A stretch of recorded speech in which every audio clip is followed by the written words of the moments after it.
Barrackpore trunk road, সাধারণত BT road নামে পরিচিত, ভারতের পশ্চিমবঙ্গের কলকাতা মেট্রোপলিটন এলাকায় একটি 4 থেকে 6 লেনের ট্রাঙ্ক রোড। এটি কলকাতাকে তার শহরতলির ব্যারাকপুরের সাথে সংযুক্ত করে।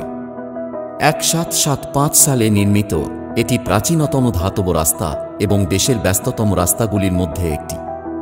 181 কিমি 112 মাইল দীর্ঘ রাস্তাটি রাজ্য সড়ক 1 এবং রাজ্য সড়ক 2 উভয়েরই একটি অংশ।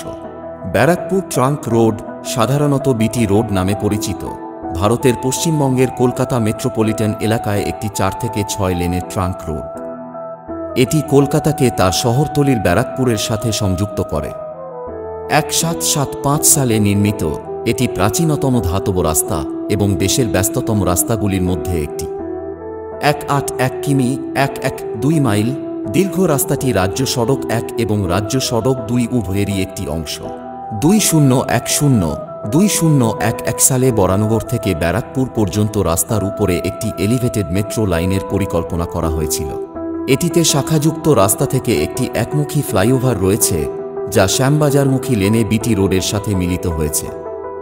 Barrackpore trunk road Kolkata metro line 1 এবং কর্ড লিঙ্ক লাইন, কলকাতা শহরতলির রেলওয়ে এর অধীনে চলে এবং ডানলপে যথাক্রমে বরানগর মেট্রো স্টেশন এবং বারানগর রোড রেলওয়ে স্টেশনের সাথে একটি ইন্টারচেঞ্জ সুবিধা রয়েছে।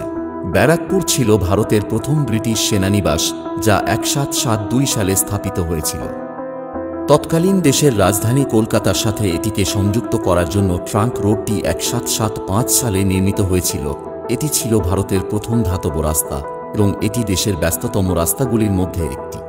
পরবর্তীতে বিটি রোড বরাবর খড়দহ, সোদেপুর এবং টিটাগড় সহ এলাকাগুলি শিল্প অঞ্চলে পরিণত হয়। কয়েকটি উল্লেখযোগ্য মিলের মধ্যে রয়েছে বেলঘড়িয়ার মোহিনী মিল, খড়দা জুট মিলের বাসন্তী কটন মিল,